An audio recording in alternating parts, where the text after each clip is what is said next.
Hello, beloved.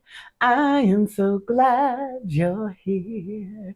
Hello, beloved. I'm so glad you're here. I am filming today in my little home studio space. I'm actually in my yoga studio, if you want to know. And I just want you to know you are not alone. You are beloved.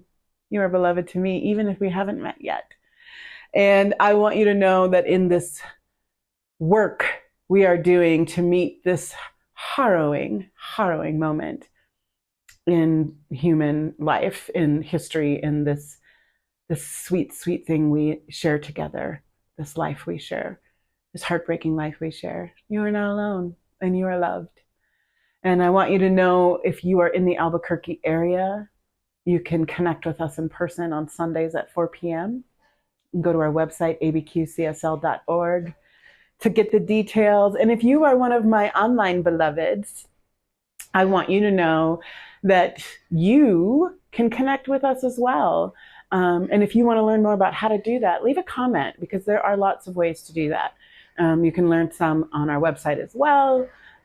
But just leave me a comment and I'd be happy to be in conversation with you. And one of the things that I was really thinking about in this process of becoming, and I think Clarissa began to speak to that when she was talking to y'all earlier, about really landing in a place of acceptance about this ongoing unfolding, right? This ongoing nature of revealing that is always happening, and that there is no end of the rainbow in your process of becoming, right? And I think for those of us, especially for those of us who find ourselves in rooms like these, right, where we've found an alternative way maybe to our spirituality, and we have different kinds of practices, and we are maybe even identify as seekers. Anybody seekers? Yeah. And we think we're gonna get somewhere.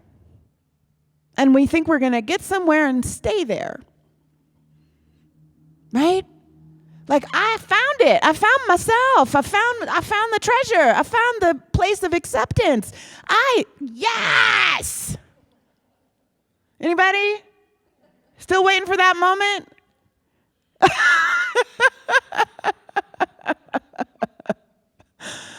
Because here's the dealio. Landing into a soft place of allowing is the end of the rainbow. That is the one place we can land, is in full acceptance, and then maybe even delight in the unfolding, in the ever-moving and changing process of our own becoming. And I know for me, in my own experience, I had to pout about that for some years. Like, I had to really pout about it. I kept sitting on my meditation cushion. You know, I've been at this for some decades, y'all. And I would come to my cushion and I would keep not reaching nirvana. And I would get on my cushion and I think, today's the day. Today is the day I am getting to the place. I am getting to the end of the rainbow, right? I'm gonna go, y'all, listen, I have literally been to the mountaintop. Literally gone to India, have done the things, went to the tree, did the things. And really, really, what it has been about is becoming not only friendly with change. You know, Octavia Butler, God is change. But to become in love with the process itself. And to let go of my desire to be free from suffering, which is part of the promise, right? If that's what Buddha was like, there's a way you can get free. But I really, really meant freedom from all of you badly behaving. right? Isn't that what we mean when we say we want to be free from suffering? Isn't that really what we're saying? We want everybody to behave right. And then I won't suffer anymore if you would just get your shit together. I will no longer need to suffer, and then I get to be free. Right?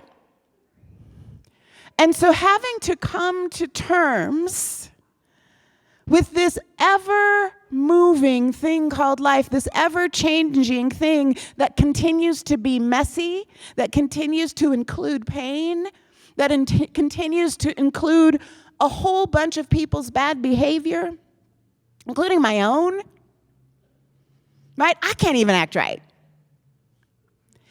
And so understanding that this freedom from suffering actually really is something that I have to tend to within my own being. And that I am becoming free because I tend to my own being. It actually has nothing to do with outer circumstances. Not a thing. Not even half a percentage point. Does that piss anybody off? It did me. Like when I really understood that nobody was actually going to change, that other people were not going to act right, and that I just had to do the work inside my own self. Wow, I was mad. I was mad for a long time. I remember just walking around talking to God like, really? This is the design? Really? All I can do is clean up my own yard? All I can do is take responsibility for my own self? Somebody will know exactly the right quote, but it's not what happens to you, it's how you respond. I wanted to kick people in the face for a really long time. That's how you respond. No, it's not. Stop doing it. Stop acting like that, right? That's how I feel about white supremacy. Like, just stop it. And if I keep waiting for all the other humans to get their stuff together and systemic racism and oppressive behaviors and global dominance and grab for powers and violence, if I keep waiting for all of that to stop, am I going to have ever any experience of freedom? Nada. Whole bunch of none. And yet, I have experienced the taste of freedom. And yet, I know peace. I know what it means to be a part of the holy, blessed one life. I have the experience of that. And the world around me didn't change. Guess who changed? I did. Because I don't have time to be waiting for everybody else. Who has time for that? And then I discovered, because I decided to take responsibility for my own freedom and liberation, I became a participant in the collective liberation of all peoples.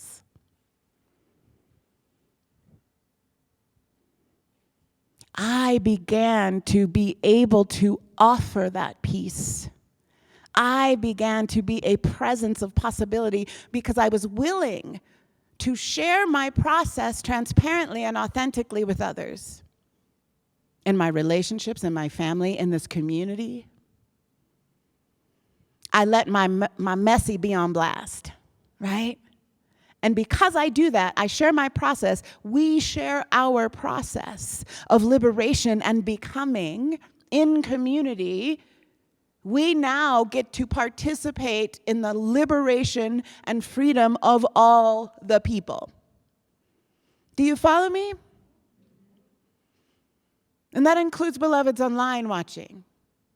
When you decide to take responsibility for your own liberation, and then do that in community, in your relationships, in your family, at the dinner table, in your neighborhood, at your workplace, guess what begins to happen? All that behavior change I wanted in other people started to show itself. I am seeing a movement for more love, for more connection, for more freedom and equity for all the people.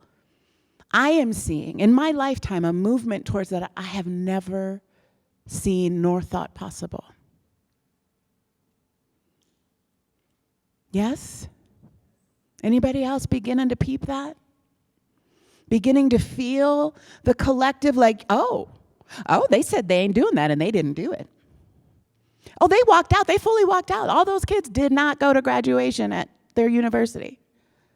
You know what I'm saying? There is a collective shift beginning to happen because I believe we have begun to normalize our spiritual life. Don't you think? I mean, you know, Oprah's teaching it. Like, it is out there. Meditation and practice and prayer and stillness and mindfulness trainings are now in corporate America. We are part of something that if we choose to make it more real in our own lives, we can understand ourselves as part of this larger movement towards a greater good. A greater good for my own freedom and a greater good for the collective freedom, because they are always the same freedom. It is always the same liberation, right? That's what oneness means. We cannot actually separate from one another. We try and we tell stories and we behave badly, but there is no actual separation. And the more you and I ground ourselves in being and becoming consciously, awakening to our true nature, as Clarissa was saying, we are not awakened. We are in a process of awakening. But the more and more you and I commit ourselves to that process, to being conscious participants in this one thing, this thing called life, this thing called the divine, this thing called the universe, this thing called the metaphysical reality, however you would like to name it. When you and I become conscious participants in that, we have no choice but to awaken to our inherent connection to one another. The undeniable belonging that you and I have to one another. To every bit of creation in life, to the very microbes in the soil that have made the food you ate today possible. Those apples, thank you, Mary and Dean, out on the table. We can thank a fungal network that belongs to this one life for bringing us those apples. There's no separation. Any version of separation that you and I experience is a lie. It is a lie. And it is a lie we've been telling for so long and are so convinced of and so traumatized by, we have a hard time seeing ourselves free. We have a hard time knowing ourselves as our true nature. Which is why we have to pull out all the stops right now. We got to play the bowls. We got to chant the things, like do the vowels. Like we need to come together. I mean, I was talking with somebody recently who was like, I had to take a sacred pause in a meeting because I was going to cuss my boss out. Yes. Take the pause. Chant the vowels. Play the bowls. Dance the dances. Walk in nature. Do the garden. I want you to pull out all the stops.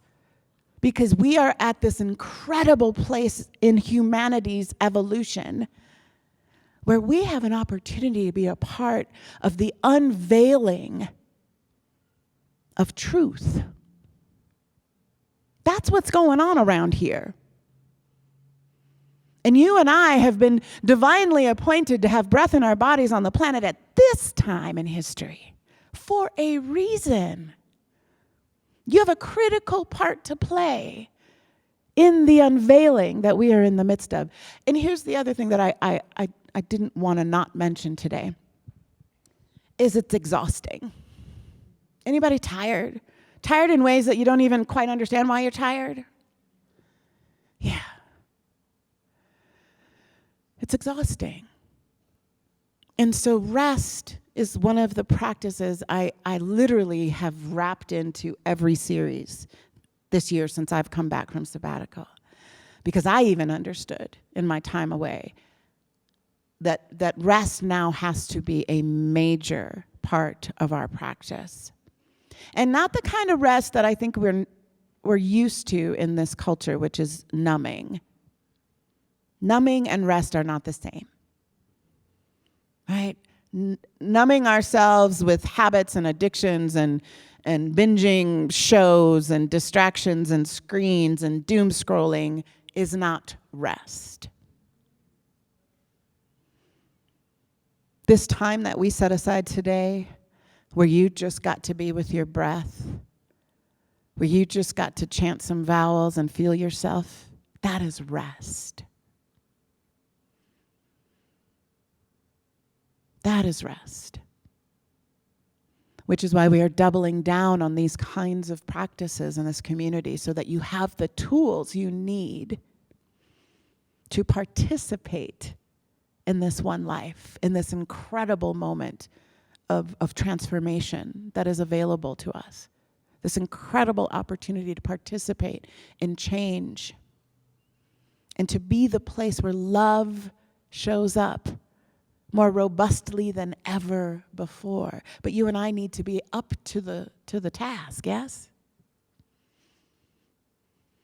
And to be able to meet this moment wholeheartedly, wholly, as Clarissa was sharing with us earlier, is to bring yourself and the process of your own awakening, the process of your own liberation to the collective. It's an offering you make to life itself when you commit yourself to your own unfolding consciously, when you decide that it is important that you find ways to rest, that you find ways to get quiet, that you find ways to get still, that you find ways to be nourished in a real way. Like really nourished. And you know what it feels like because you got a little taste of it today. Yeah?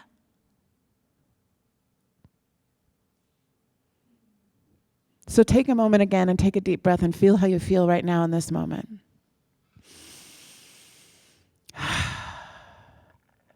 It is my prayer for all of us that you feel a little more alive, that you feel more present as yourself right now in your body in this moment, maybe than you did when you walked in.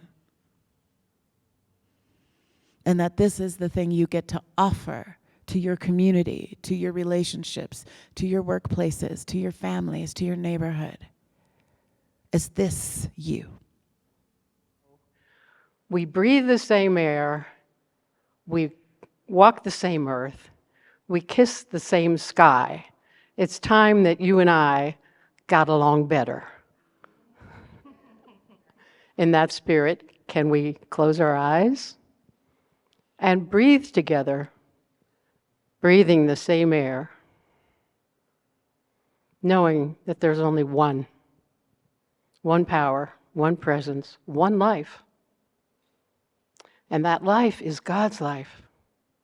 And it is our life, available to us every moment. And that we are divine by nature. And the more that we lean into that divinity, the more we have its presence all the time. And I know for each and every one of us that that presence is alive and giving birth to new life, to new ideas, to new love. And this is true, and so it is.